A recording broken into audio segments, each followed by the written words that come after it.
And there he is, Faarooq Assad. I believe they dropped the Assad fairly early in the game when Faarooq was introduced as the leader of the Nation of Domination. But it was Faarooq Assad indeed, just like it was Kane the Undertaker. But let's take a look at his moves most importantly. What do we have? We have the finisher. It chooses 2 rows to destroy. And you guys will see there's so many different ways to play with Faarooq in this game that, you know, the row destroy, you can play a whole lot of different ways. We have the thrust spine buster. It's a random 5. So basically it's 9 random purples. With respect to the trap gem, they did augment the language here. Basically, if the computer, the AI, breaks it when they have their turn, then that counts as 1. So really, there's no value in trying to, if you don't use Jinder, have them hit, break one of the traps, because you're not going to gain the extra skip, even if you do. And I think that really plays into how you want to play with him. If you break it yourself, you create 2 column breaks. And really, that's the damage that is going to be fueling Faarooq to be able to win. So, we're going to see him with the Jinder combo, which you saw in Scopely's video. And I believe his best moveset is Sting with Daniel Bryan. You'll see why. There's a variety of ways to play with him. There's a lot of outs. It's kind of like Jim Neidhart, if anybody watched the Choli video. Additionally, we've got 2 steel moves. The steel moves, and I'm not even going to stay on it. I'll jump right into some gameplay here.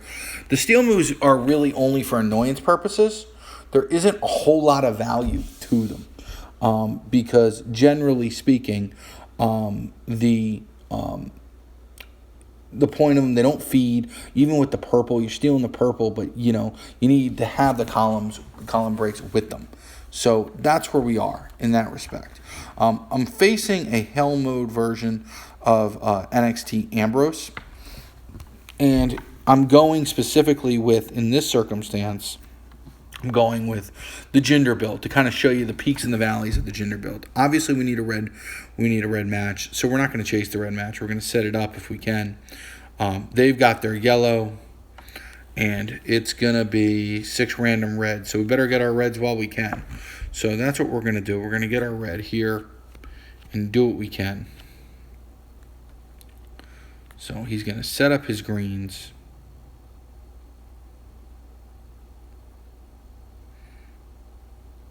Okay. So we fortunately have had some purple matches, which is not always the case.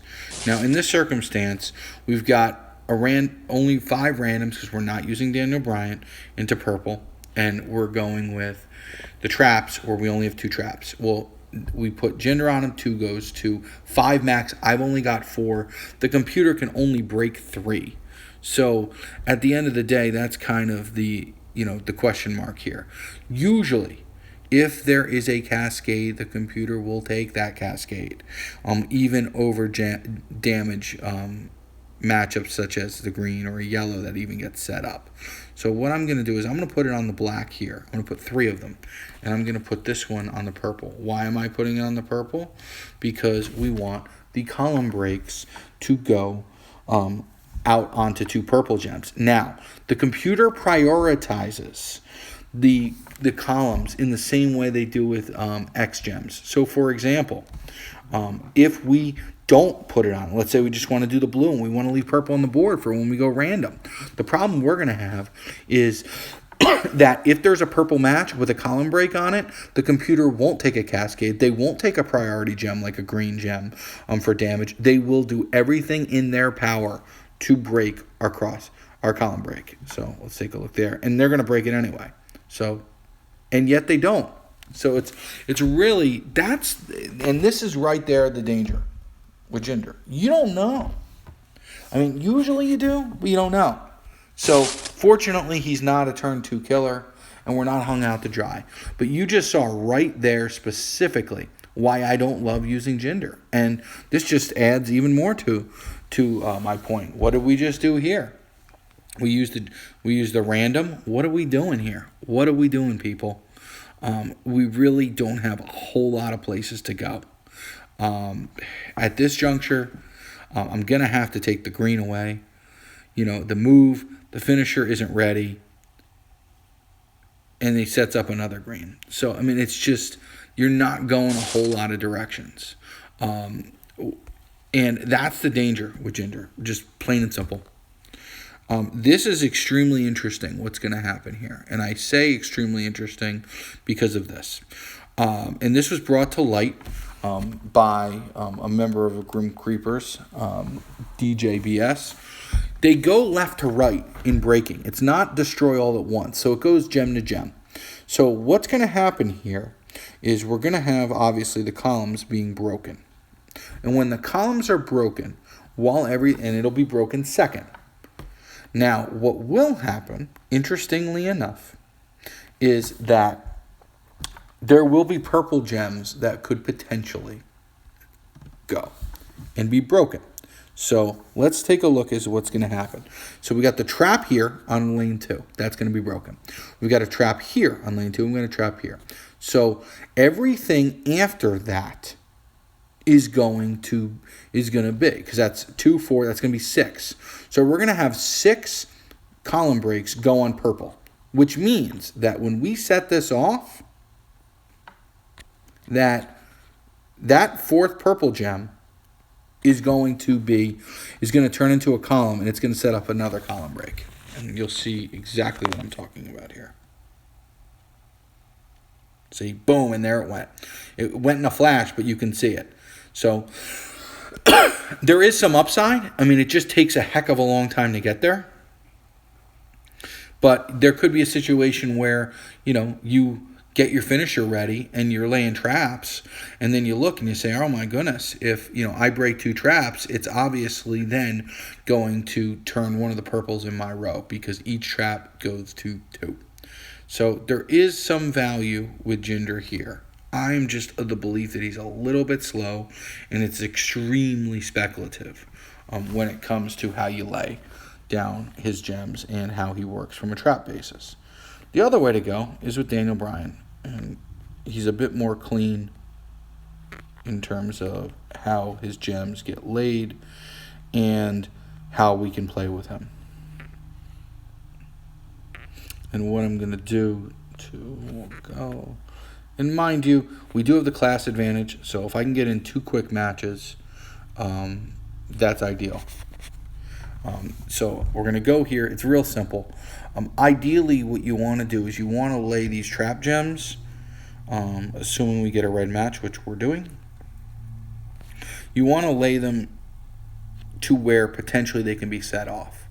Now, a home run here, because we unfortunately did have a few, would be to get those 2 matches, and that's all we need at this point with the purple match from turn 1. All we need is really get the matches, and off we go. So let's take a look.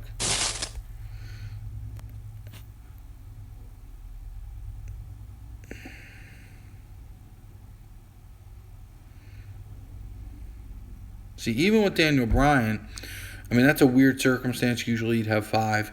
Here we're in a situation where we're unable to, for one reason or another, get to a match. But we'll go this way. It sets it up. And he's going to go to a pin, and he could have broken. If he broke that trap gem, we would have gotten that skip gem right away. So once again, we're going to go to the finisher, turn 3. We're going to want to set off both of the column. And that's it. So fairly simple. The excess value you saw there was if you have a pin, or let's say forced a pin, or in that circumstance we had to force it ourselves. That trap, if he tried to kick out and had that trap gem match, which there was a match, and sometimes the computer, if there's a purple, that's a priority, as opposed to here, Dean, where it was a green, they'll do that, and then you'll just be able to jump right into your finisher. They won't even have that opportunity to try on the second turn. And that's some of the value you have by playing with this style. And we're going to do one more. We're going to do it against Vince.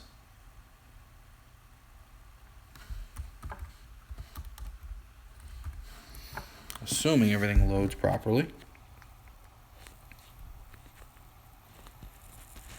So we're going to go to hell mode.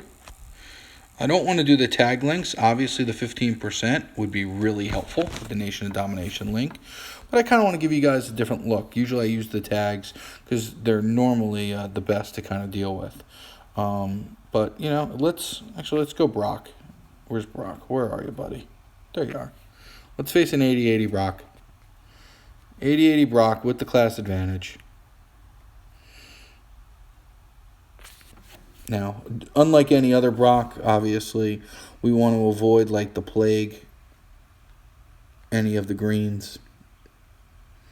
He doesn't have a green match. I have a red match. So this is about as ideal as we're looking for here. We also don't want to set up a green match. So we're going to go down here. We're going to do that. He takes away our purple. So this is a situation where we're going to lay the traps. 1, 2. Putting it dead in the middle of the screen. We're hoping a home run here, it's at the middle, is just a 3-matcher. A 3-matcher would be great. We get a 3-matcher, we can do our finisher turn 2. But let's see what the board tells us. All right, so we've got not bad. So basically what we have here is we have a let's take a look. I can break that trap gem, and you're going to take a look, and this goes to what we talked about before. I'm going to break that trap gem, and let's see where the 2 go. Now, if it didn't force the pin, it would have been, he would have broken that first. He did break it first, and it did shake it up. But let's take a look now specifically as to where we are. So we've got purple. We're definitely going to want to break that last row. We're definitely going to want to break that second row. Now, my expectation here, he doesn't have any purple matches.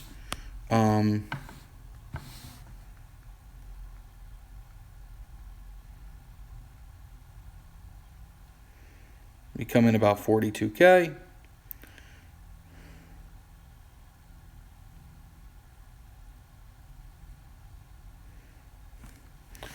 And we're going to be dealing with Choose City. And that's just the bad break here. And that's really, that's unfortunate. That's a striker. That's a striker with a class advantage on top of it.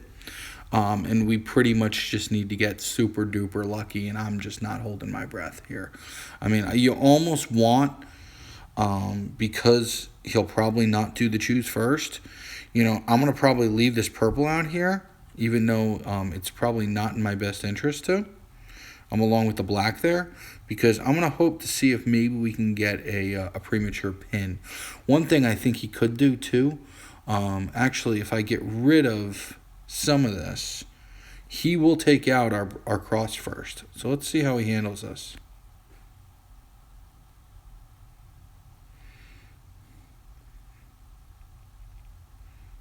So he does the choose with the class advantage, and it's just, that's Brock. And that's Brock, and that's where we are. It is what it is. But you can kind of see, there needed to be a really lucky cascade, and he had a class advantage. Without the class advantage, he's not kicking out. It's just not happening. So that kind of shows you. He can compete at that level, and that's kind of where we are. And I hope that gives everyone an idea of how to play with him, and that's how I would play with him, as opposed to the traps.